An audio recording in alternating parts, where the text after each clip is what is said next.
یہ جو گھریلو صارفین ہیں 94%، ان میں 200 یونٹس تک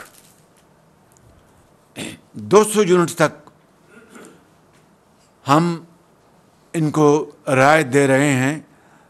3 مہینے کے لیے، جولائی، اگست، سپٹمبر،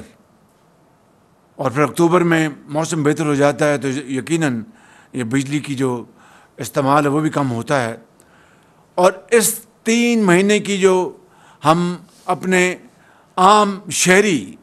عام صارف جو ہے، یہ جس طرح میں نے کہا کہ یہ 2.5 کروڑ یہ کنزیومرز ہیں، ہاؤس ہولڈز ہیں، 94%، اس کے اوپر 50 ارب روپے کی رقم خرچ ہوگی، 50 ارب روپے، اور اس میں کراچی الیکٹرک سپلائی کارپوریشن بھی شامل ہے۔ تو یہ ہم نے 50 ارب روپے اپنے ڈیولپمنٹ فنڈ سے نکالا ہے، ماضی کی طرح وعدہ کر کے کسی کو دھوکہ نہیں دیا، عوام کا بھی خیال رکھا، غریب عوام کا، عام آدمی کا، اور جن کے ساتھ ہم نے یہ معاہدہ کر کے آگے چلنا ہے ان کو بھی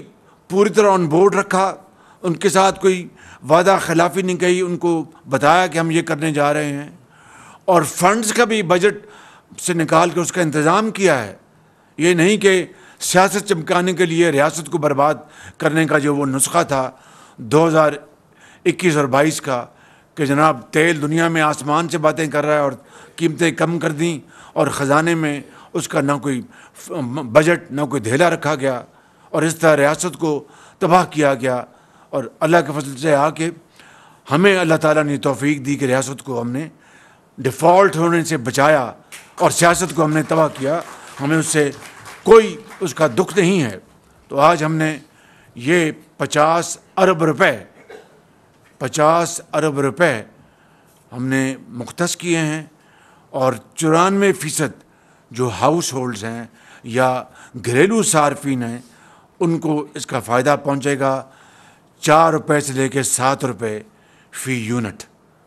4 روپے سے لے کے 7 روپے فی یونٹ، اور اس سے انشاءاللہ میں سمجھتا ہوں کہ جو جائز ایک مطالبہ ہے عام آدمی کا وہ انشاءاللہ پورا ہوگا۔